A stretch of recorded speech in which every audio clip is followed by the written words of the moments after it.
যায়। এ কেমন কথা? শুধুমাত্র জয় বাংলা স্লোগান দেওয়ার কারণে এবার লন্ডনের প্রেস সচিবের উপর হামলা, এবং কি সচিবের চেয়ার থেকেও বহিষ্কার। দীর্ঘদিন পর যেন আবারও মাঠে নামতে যাচ্ছে আওয়ামী লীগের সকল ক্ষমতাশীল ব্যক্তিরা। এতক্ষণ শুনছিলেন সংবাদের শিরোনাম, এখন থাকছে বিস্তারিত।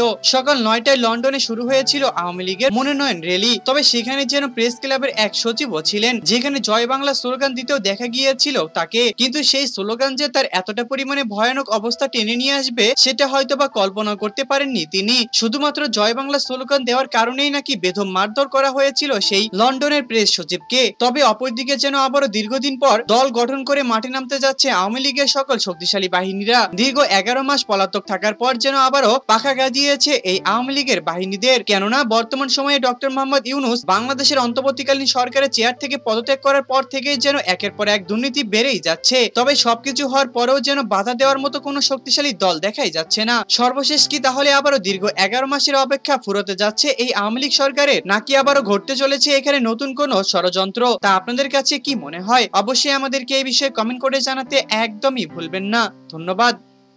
Sheikh Sakib, TV news, Dhaka.